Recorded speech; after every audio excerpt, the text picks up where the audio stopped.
Good afternoon. On Monday, the Tribunal's President, Judge Patrick Robinson, addressed the United Nations Security Council and provided an update on the Tribunal's work and the issues that require the Council's support. According to the Completion Strategy report, all ongoing trials are expected to run until 2012, with the exception of that of Radovan Karadzic, which is expected to run into 2014. Half of all appeal cases are expected to run beyond 2014, with the appeals case of Radovan Karadzic possibly extending into 2018. The estimates do not include those for the trial of Ratko Mladic as yet. And the President explained that the extended estimates for the completion of appeals proceedings were due to a staffing crisis within the Tribunal. The President argued that the President urged the Member States to support meaningful steps to address the issue of staff attrition and help the Tribunal complete its work in the most efficient and timely manner. The President also called on the Security Council assistants to establish a trust fund for the victims, which would be funded by voluntary contributions. The President considers a trust fund to be of crucial importance in complementing the work of the Tribunal and ensuring that lasting peace is achieved. And the third issue which the President raised is an area requiring the full support of the Security Council is the enforcement of sentences, with up to 40 additional sentences possibly having to be enforced over the next few years, depending on the outcome of proceedings. The Tribunal's current enforcement capacity is rapidly approaching its limit. The President called on Member States to enter into enforcement agreements with the Tribunal in order to ensure that sentences can be served and that the Tribunal's mission can be completed successfully. And moving now to the courtroom schedule. Further initial appearance in the case of Ratko Mladic has been scheduled to be on Monday, 4th of July at 10 a.m. in a courtroom yet to be determined. According to the Tribunal's rules, should the accused fail to enter a plea at his further initial appearance, a plea of not guilty will be entered on his behalf. In the meantime, the Registry continues to work closely with Mladic and to provide assistance with regards to the setup of his defense team, medical examinations, as well as facilitations of the visits. Due to the number of journalists expected to attend the further initial appearance of Ratko Mladic, there will be an accreditation procedure, further details of which will be sent out closer to the time of the hearing. A total of 3 status conferences will be held tomorrow, 9th of June. A status conference will be held at 10:30 in courtroom 3 in the appeal case of Vujaden Popovic and others. The 7 senior Bosnian Serb officials were convicted in June last year of crimes committed in Srebrenica. At 3 o'clock in courtroom 1, a status conference will be held in the case of Ramush Haradinaj and others. The case of the 3 former commanders of the Kosovo Liberation Army is currently pending a partial retrial. And the 3rd status conference will be held in the contempt of court case of Jelena Rasic at 3 o'clock in courtroom 2. Jelena Rasic, former case manager of Milan Lukic's defense team, is charged with 5 counts of contempt of court for bribing witnesses into making false statements. And since Monday afternoon, Trial Chamber 2 has been hearing the defense case of Vojislav Šešelj in his 2nd contempt of court case.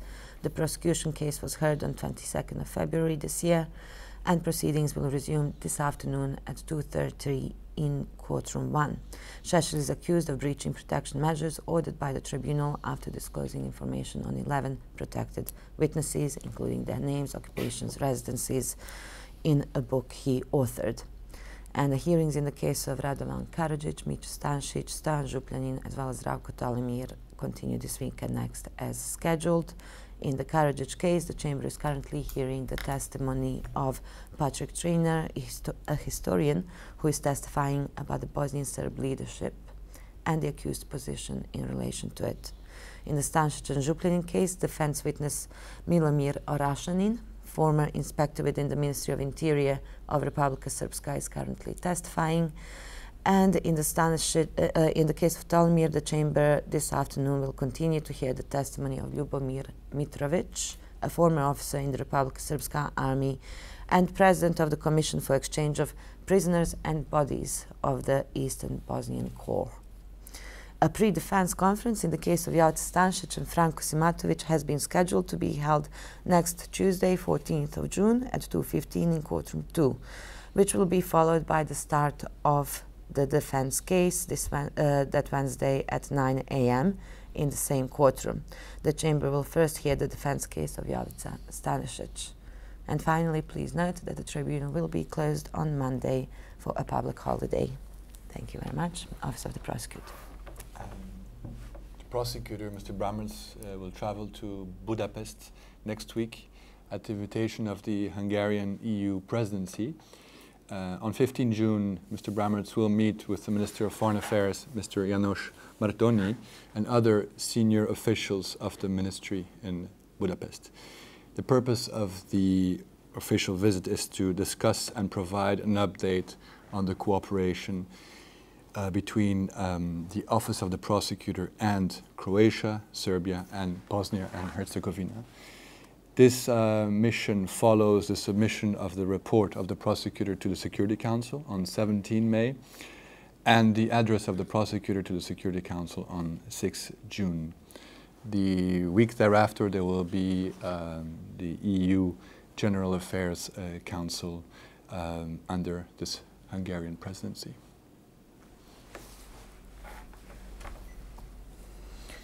Questions? How is Mladić's integration in the detention unit going on? He is in accordance with the regulations of the tribunal. He's still separated. I have to highlight that he is not isolated as reported by the media, which is a completely different terminology. So it is a standard practice that that the accused or new arrivals spend their first week or so separated from the other detainees, and they are kept in an area where they can be fully monitored and where all the examinations and tests can be performed. It is routine, and we anticipate that he will be moved into a residential wing very shortly, as things are proceeding very smoothly. Can you give a date, Nerma? The date I can give is very shortly. It is a standard practice that they spend a week or so separated from the other detainees. So we are coming up to that date. See the BBC reporting he was in solitary confinement at one stage. Yes, that's inaccurate terminology. There was a report out of Belgrade on Monday in the media there that he threatened the tribunal with a hunger strike. Can you tell us anything about that? And can you tell us what the general state of his health is at this stage?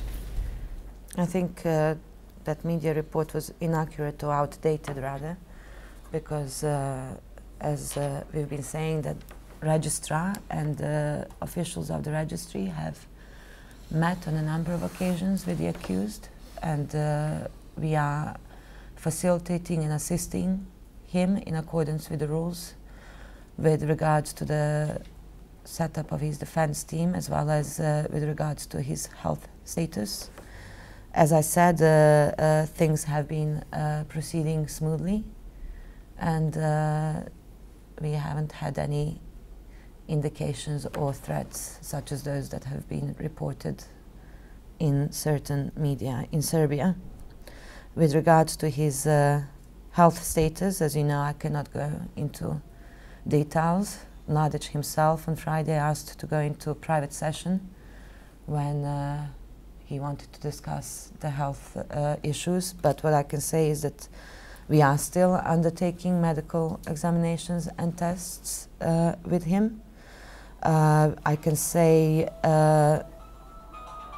as you could see from his appearance in the courtroom on Friday, it appears that he has neglected his health over the years that he spent on the run. We do have to keep in mind that he is also 69 years old.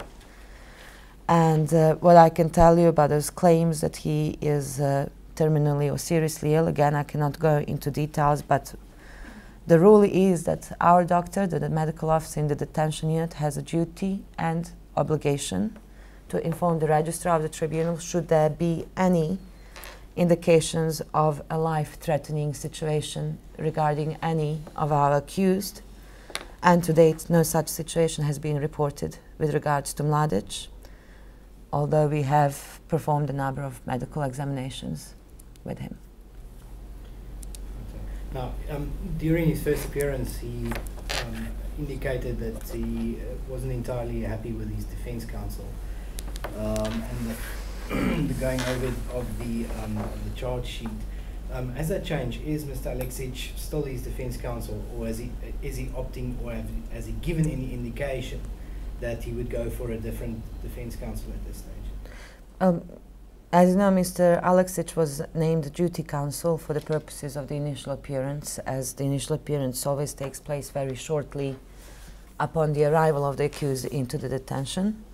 The rules prescribe that the registrar, or let me tell, Rule 62C, prescribes that within 30 days of the initial appearance, a permanent counsel shall be appointed, either by the accused himself, or if he hasn't retained the counsel, the registrar can assign a permanent counsel for him. And the third option is for the registrar, if the registrar is unable to appoint permanent counsel within this time limit, that he could seek an extension. So this is the rule. But as I said, we have been working closely and meeting with Mladic and discussing the setup of his defense team. So we may have some news before the deadline runs out. But at this stage, no. At this stage, there isn't a permanent counsel nominated by the accused. Does he doesn't? Does it mean that he doesn't intend to defend himself? Well, the rules are that within the 30 days, the accused has to officially, in writing, inform the tribunal, specifically the registry, of what he plans to do with regards to his defense team. So this includes the mode of defense he wants to present, whether it's a counsel or self-defense, and if it's counsel, who the persons that he wants to retain are. Nerma, has he given any indication on what grounds his defense will be based? Because the other thing that we've also heard from Belgrade is that he would be looking at possibly mounting a defense based on the fact that he is mentally incapable of standing trial. I don't know, have you guys heard anything about that? Can you tell me anything about his defense at this stage? No, we haven't. It's early days yet. As you can see, the defense team hasn't even been set up yet, so I would expect that such indications would start coming from the accused or his defense team after the further initial appearance. And for the moment now, obviously what we are seeing is a lot of speculations from many different interested parties in terms of which way either of the parties may go. But at this stage it's all speculation and I wouldn't be able to comment on it. And with regards to the issue related to his health which you raised, as I said, any serious medical situations or life-threatening issues would, by the rule, have to be reported by the doctor to the registrar, and there are no such reports at this, or there have been no such reports made to the registrar. So. When he is moved into a general wing of the detention unit, is there any indication that he would be placed on the same floor as Mr. Karadzic and some of the other accused? Will he be on the same floor? Will he be able to talk to them and mix with them? It's a question I've not been able to answer to you last week, and I'm not able to answer it this week. As you know, the rules are, what I can tell you is that he will be moved into one of the 3 wings We have 36 other accused in the detention, so they're spread across 3 wings, so then 12 per wing. So he will be sharing the residential area with some of those accused, the residential wing as it is known, but which accused I can't say. Rach? I'm just wondering if you know yet how the Mladic trial will affect the completion strategy / residual mechanism plans. President Robinson said on Monday at the Security Council briefing on the completion strategy that when presenting the latest estimates, they do not include the trial of Ratko Mladic, and that it is too early, or it was too early on Monday when he was doing the presentation to include those estimates. It's something that we will be working on in the coming weeks or months, and we could possibly see those estimates come out in the next report, either to the Security Council or to the General Assembly, the annual report. Yeah, what's important, he won't be brought before the residual mechanism, because he's arrested before 1 July 2012. So he will be tried by this by the tribunal, yeah. with a possibility, obviously, that appeal may be conducted by the residual mechanism, like a number of others will be.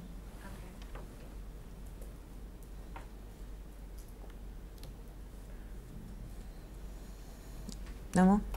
Okay. Yeah.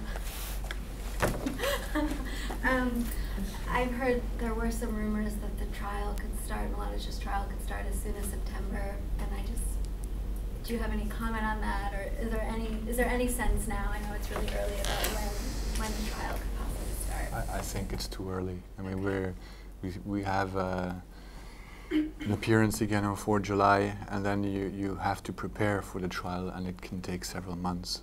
September would be a record. It's very early. So if you look at other trials, it takes some time. Okay. Thank you.